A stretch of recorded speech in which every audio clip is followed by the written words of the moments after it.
Kakalabas ko lang ng ospital kagabi, at nakauwi na ako sa bahay nila Dexter. Nandito ako sa kwarto namin at kakagising ko lang. Kasalukuyan namang tulog na tulog si Dexter. Nagkaroon daw kasi siya ng ilang emergency operations, kaya sobra ang pagod niya. Nakarinig ako ng katok sa pinto. Tumayo ako at lumapit ako pagkatapos ay binuksan ko ang pinto. Ate, kakain na daw. Pinatatanong ni Mama kung sasabay ba kayong kumain, o hahatiran na lang kayo sa kwarto nyo. Pasensya ka na kung naistorbo ka sa pagtulog.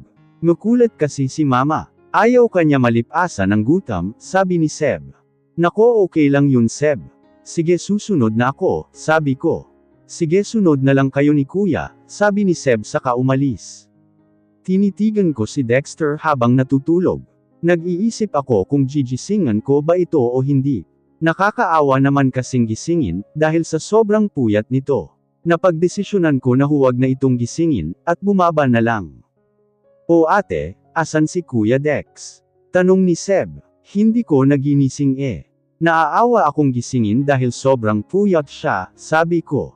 Maupo ka na Ellen, sabi ni Papa Emilio. Sinunod ko ito at naupo sa tabi ni Seb. Tayo lang po bang apat ang magbe-breakfast? Tanong ko sa kanila. Naku iha, oo tayong apat lang muna. Tulog si Dexter, si Joseph naman may out-of-town project. Si Migs naman maaga ang meeting. Kaya tayo munang apat. Sana nga lang bukod sa iyo may iba pa akong manugang, kasi nakakasawa na ako lang ang babae sa pamilya. Buti nga lang dumating ka na, sabi ni Mama Letty. Habang kumakain kami, napangiti naman ako sa sentimiento ni Mama Letty. Nako Sebastian, mag-asawa ka na daw sabi ng mama mo, biro ni Papa Emilio kay Seb. Naku ma, hindi pa ako sawa sa buhay binata ko. Ilang taon lang ba ako? 24 pa lang po ako. Isa pa hindi ko pa natatagpuan ang babaeng pakakasalan ko. Mauuna muna sakin sina Kuya Joseph at Kuya Migs, sabi ni Seb. Siya nga naman mahal, kakagraduate pa lang ni Sebastian. Hayaan mo muna siya, natatawang sabi ni Papa Emilio. Isa lang hiling ko sa inyo. Huwag niyong papaiyakin ang mga babaeng mahal niyo, sabi ni Mama Letty. Yes ma, gaya ng sabi niyo ang babaeng ipapakilala ko sa inyo, ay babaeng papakasalan ko na. Gaya ni Kuya Dex, sabi ni Seb. Nakaramdam ako ng pagduwal, kaya naman dali-dali akong pumunta ng lababo. Naramdaman ko na may humahagod ng likod ko. Okay ka lang sweetie? Tanong ni Dexter habang hinahagod ang likod ko. Humarap ako sa kanya, pagkatapos kong samuka. Okay lang ako. Nakakain kasi ako ng carrots. Ayaw tanggapin ng sikmura ko natatawang sabi ko. Niyakap naman ako ni Dexter. Ikaw talaga nakuha mo pang tumawa. Naku ayaw ba ni baby ng carrots? Madami pa namang sustansyang makukuha sa carrots, sabi ni Dexter. Ehem. Puno na ng langgam ang kusina, sabi ni Seb. Istorbo, mahinang sabi ni Dexter sakin. Narinig ko yun. Dal iyan nyo na daw. May tinimplang gatas si Mama. Baka daw lumamig sa tagal nyo, sabi ni Seb. Naupo kami sa hapagkainan. Hinainan naman ako nila ng pagkaing walang carrots. Masaya kaming nagkukwentuhan, kaso natigil sila nang may magsalita. Hindi nyo man lang kami iimbitahang kumain. Sabi ng matandang lalaki. Don Alfonso, ano pong ginagawa nyo dito? Tanong ni Papa Emilio. Kasama ko si Stacy para pag-usapan ang kasal nila ng apo kong si Dexter, sabi ng lolo ni Dexter. Malamang lolo kaso sabi niya apo si Dexter Napatingin ako kay Dexter, at umiling-iling. Hinawakan nito ang kamay ko. Lolo, matagal nang tapos ang kasunduan na yan. Hindi pa ba kayo nagsasawa sa kakapilit sa amin ni Stacy? Sabi ni Dexter. Well, okay lang naman sakin Why not? Just say yes na lang babe, sabi nung Stacy. Wow ang kapal naman ng mukha ng babaeng ito. No, galit na sabi ni Dexter. At bakit apo? Ayaw mo bang ipamana ko sayo ang lahat ng ari-arian ko? Sabi ng lolo ni Dexter. Ouch babe, why no? Ayos naman tayo dati sabi nung Stacy tapos umarte ng kunwari na sasaktan siya. First of all dati yun. Wala nang tayo, naintindihan mo ba? Pangalawa, ikakasal na ako, at pangatlo magkakaanak na ako. Kaya pwede ba lolo at Stacy tantanan nyo na ako, sabi ni Dexter. Ano? Ikakasal ka na. Sigaw nung Stacy. Tama ang dinig mo. Kaya pwede bang tigilan mo na ang anak ko, galit na sabi ni Mama Letty. Hindi pwede ta. Kailangang makasal kayo ni Stacy. Hiwalayan mo yung babaeng papakasalan mo Dexter, utos ni Lolo. Don Alfonso, pwede bang umalis na kayo? Wala kayong karapatang manduhan ng anak ko. Kung hindi niya gusto si Stacy, ay tanggapin nyo. Isa pa gusto mong mawala ng kumpletong pamilya ang apo ko. Galit na sabi ni Papa Emilio. Mag-usap tayo, sabi ng lolo ni Dexter kay Papa Emilio. Habang nag-uusap sila Lolo at Papa Emilio sa library, kami naman ay nag-aantay sa sala. Napansin ko na panay ang tingin ni Stacy kay Dexter. Nagring ang CP ko at tumatawag si Kuya Oliver. Sandali lang Dexter, sasagutin ko lang ang tawag ni Kuya ko, alam ko. Gusto mong samahan kita sweetie? Tanong ni Dexter. Hahaha, ano ka ba? Diyan lang ako sa labas, sabi ko sabay turo sa garden. Tapos pumunta na ako sa garden at sinagot ang tawag ni Kuya. Ellen, sigaw ni Kuya. May problema ba Kuya? Tanong ko. Wala naman, gusto lang kitang kamustahin. Siya nga pala, pinalayas ni Grandpa ang mga magulang natin. Pati na si Ate Monica, balita ni Kuya. Ganun ba? Hayaan na natin sila mamuhay na lang tayo ng masaya Kuya, sabi ko. Tama ka, siya nga pala, birthday ko na. Sasamahan mo pa ba ako sa bahay ampunan? Tanong ni Kuya. Tatanungin ko si Dexter Kuya ha, kasi naman hindi ako sigurado kung pwede akong bumiyahe ng matagal, dahil sa kalagayan ko. Gusto ko sana kasi hindi na ako nakasama sayo. Susubukan ko Kuya ha, kung sakali ba ano ang dadalhin ko? Tanong ko. Kahit anong donasyon pwede naman. Sana pwede ka, kasi ikaw na lang ang nagpapasaya sakin, bunso, sabi ni Kuya. Nako, mag-asawa ka na nga. Naunahan pa kita. Maghanap-hanap ka na, para may kasama ka na sa buhay, biro ko kay Kuya Oliver. Hanap mo ako, hahaha, sabi ni Kuya. Gusto mo doktor? Tanong ko ulit kay Kuya. Naisip ko kasi si Faith. Mukhang bagay sila ni Kuya. Text mo agad ako bunso kung pwede kang sumama ha. Sige bye-bye na, sabi ni Kuya pagkatapos ay pinutol na niya ang tawag. Si Dexter po, Mama Letty. Tanong ko, nasa kusina, kumukuha ng cupcakes na gawa ko kanina, sagot ni Mama Letty. Pinuntahan ko si Dexter sa kusina. Hindi pa ako nakakapasok ng tuluyan sa kusina nang may marinig ako nagtatalo. Kilala ko kung sino ito. Ako na lang ulit babe, magtitino na ako. Mahal mo pa ako diba? Narinig kong sabi ni Stacy.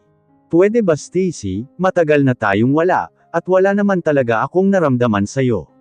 Magkakaanak na ako, at ikakasal na ako sa babaeng mahal ko. Pwede ba huwag ka ng manggulo? Narinig kong sabi ni Dexter. Hindi ako papayag, sabi ni Stacy. Aba ang kapal naman ng mukha nito. Bakit? Dahil ba sa mamanahin mo? Humanap ka na lang ng taong mauuto mo, sabi pa ni Dexter. Akin ka lang Dexter, narinig ko sabi ni Stacy. Pumasok na ako kasi hindi ko na matiis ang sinasabi ng babaeng yun. Kaso pagpasok ko ay nakita kong nakayakap sa leeg si Stacy, at hinahalikan si Dexter. Nakita kong tinulak ni Dexter si Stacy. Napalingon siya, at nanlaki ang mata ni Dexter nang makita ako. Sweetie, mali ka ng inaakala.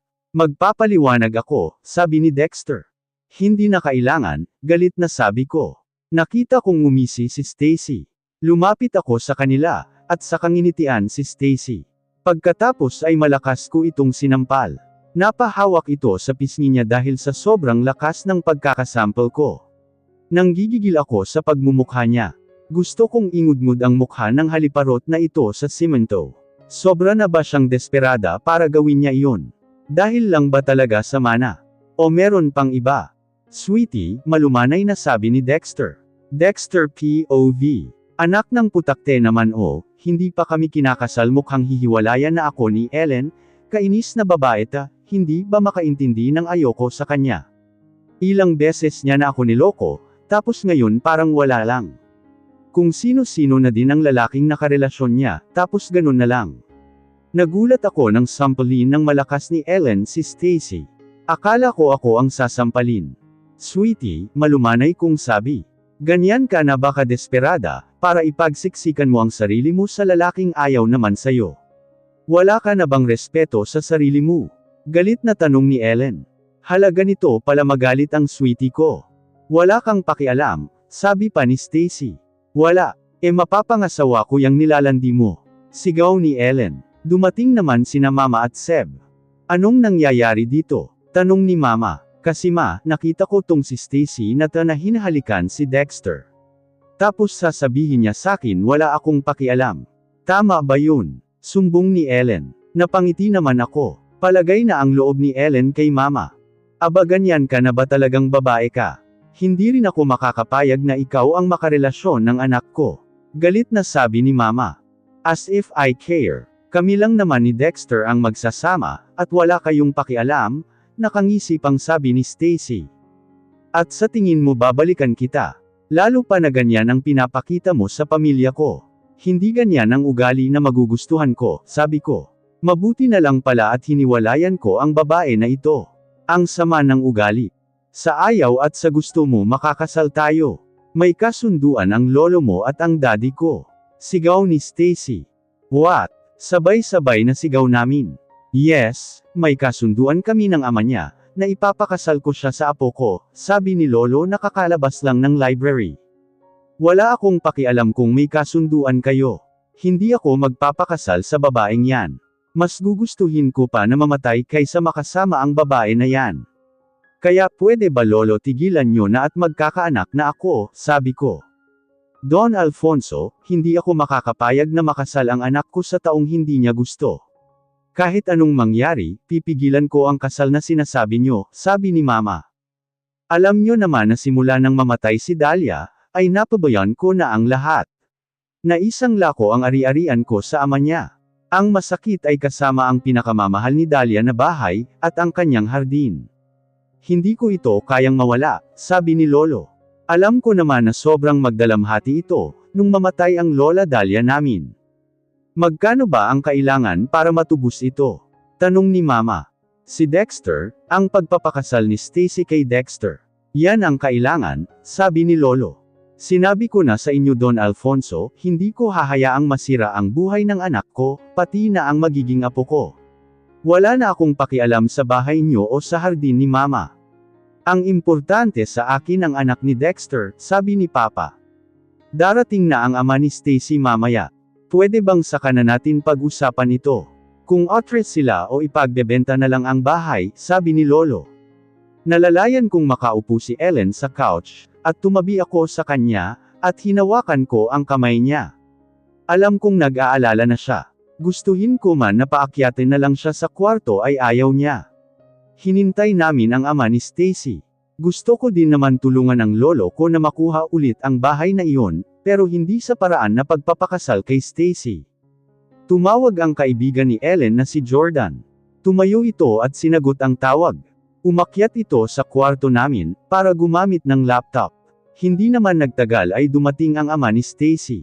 Umupo ito at nagsimula ang aming pag-uusap. Mr. Gomez, hindi ba pwede na bilihin na lang namin ang bahay ni Don Alfonso? Tanong ni Papa. Gusto ko kasing makasal na ang anak ko. At si Dexter ang napili niya, sabi ni Mr. Gomez. Mr. Gomez, hindi po ako makakapayag sa kasunduan nyo na makasal sa anak nyo. Ikakasal na ako at magkakaanak, paliwanag ko. Ano, hindi naman ata nasabi ni Stacy at Don Alfonso sakin yan, pagtataka ni Mr. Gomez. Ngayon lang namin nalaman, sabi ni Lolo. Stacy anak, magkakaanak na pala si Dexter. Hindi maganda na pilitin mo pa ang gusto mo, sabi ni Mr. Gomez sa anak niya. Pero si Dexter ang gusto ko. Sigaw ni Stacy. Umiling-iling ako. Bakit ba ganito ang babaeng ito? Dexter, malumanay na tawag sakin ni Ellen. Bakit sweetie? Tanong ko. Habang inaalalayan si Ellen makaupo sa tabi ko. Pwede bang pumunta sina Alex at Jordan dito? May pag-uusapan lang kaming importante, bulong sakin ni Ellen. Oo naman sweetie, sabi ko sabay ngiti sa kanya. Siya ba Dexter? Tanong ni Mr. Gomez. Nakalimutan ko na nag-uusap pala kami. Mr. Gomez, pasensya na pero hindi ko mapapakasalan ng anak nyo, kasi mahal ko ang babaeng katabi ko. At isa pa dinadala niya ang anak namin. Kaya pwede po ba natigilan nyo na ako, kasi hindi ko liwan ang babaeng mahal ko, sabi ko kay Mr. Gomez. Napansin ko na titig siya kay Ellen. Iha, ilang taon ka na? Tanong ni Mr. Gomez kay Ellen. Tumingin sakin si Ellen na sobrang nagtataka. Tumango lang ako, hudyat na pwede niyang sagutin si Mr. Gomez.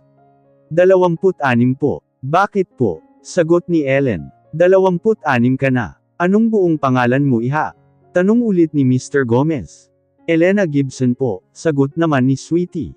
Nakakapagtaka lang kasi, nanlaki ang mga mata niya. May kilala ka bang Eleanor Gibson? Tanong ni Mr. Gomez. Ang pagkakaalam ko po may tita akong Eleanor Gibson. Kaso namatay po siya noong baby pa lang ako, sagot ni Ellen. Pinakatitigan ni Mr. Gomez si Ellen. Kamukhang kamukha mo siya, sabi ni Mr. Gomez. Po, kilala niyo ang tita ko.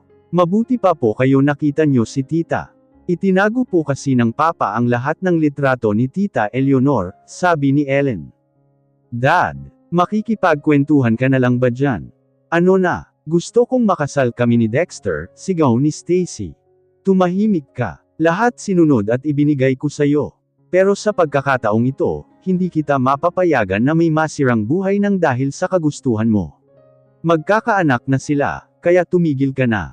Sigaw ni Mr. Gomez kay Stacy. Nagulat kami sa pagsigaw ni Mr. Gomez na iyon. Nagdadabog na umalis si Stacy. Hindi agad sinundan ni Mr. Gomez si Stacy. Sige magpapaalam na ako. Pag-usapan natin sa susunod ang tungkol sa lupa niyo Don Alfonso. Asahan mo din Dexter na hindi ka na namin guguluhin ni Stacy, sa pagpapakasal kay Ellen sabi ni Mr. Gomez. Maraming salamat Mr. Gomez. Hayaan mo makakabawi din kami sa iyo balang araw sabi ni Papa. Actually meron na akong naisip, kaso pagbalik ko na lang. Gusto ko lang malaman kung pwede pa ba akong dumalaw dito. Pwede ko bang mahingi ang number mo Dexter, sabi ni Mr. Gomez. Welcome ka ho dito. Eto po ang calling card ko. Salamat po sa pang-uunawa, sabi ko kay Mr. Gomez, sabay abot ng calling card ko. Mabuti na lang at mabait pala si Mr. Gomez. Umalis si Mr. Gomez kasabay si Lolo. Salamat naman at naging maganda ang kinalabasan. Sana lang ay huwag ng manggulo si Stacy. Makalipas ang 2 oras, dumating ang mga kaibigan ni Ellen. Nandun sila sa pool at nag-uusap tungkol sa pag-uwi ng baler para sa birthday ng kuya niya. Pumayag naman ako kaso may gusto muna akong gawin bago siya pumunta doon. Kuya eto na ang pinabibigay ni Tony. Pirmahan nyo na lang at siya na daw ang bahala, sabi ni Joseph na kakarating lang kasabay si Migs. Bakit ka ba nagmamadali kuya? Tanong ni Migs. Sa dami ng nangyayari, gusto ko na magkaroon ng karapatan kay Ellen. Hindi ako mapapanatag hanggat hindi kami nakakasal, sabi ko. Tama, nagpadala ako ng papeles para maiparehistro na ang kasal namin. Kahit sa papel muna, tapos sa kanaang sa simbahan o saang manggusto ni Ellen. Natakot kasi ako kanina, na baka iwan ako ni Ellen. Ang daming nangyayari. Handa na naman ang lahat, pati na ang mga iba pa tulad ng Singsing at iba pa. Dexter, aalis na daw sila Alex, sabi ni Ellen sakin. Ganun ba? O sige papahatid ko na kayo sa driver namin, sabi ko sa kanila. Lumabas kami at inihatid sa sasakyan sina Alex. Inabutan muna ni Mama sila ng mga cupcakes. Ganyan kasi talaga si Mama. Sige mag-iingat kayo, sabi ko. Sige Boss Dexter, huwag ka nang mag-alala. Handa na ang lahat, sabi ni Jordan. Nakuha na namin ang kailangan. Malamang magiging masaya siya. Swerte niya sayo, sabi ni Alex. Ngumiti ako sa kanila, at pagkatapos ay umalis na ang sasakyan para ihatid sila. Ano yung sinasabi nila Dexter? Tanong ni Ellen. Makikita mo dito ang buong pagtataka. Hinalikan ko ito ng mabilis sa labi. Tara na pasok na tayo. Magpahinga na kayo ni baby. Nakangiting sabi ko. Ewan ko sayo. Bahala nga kayo dyan, nagtatampong sabi ni Ellen. Maghintay ka lang sweetie. Sana ay matuwa ka sa surprise ko sayo.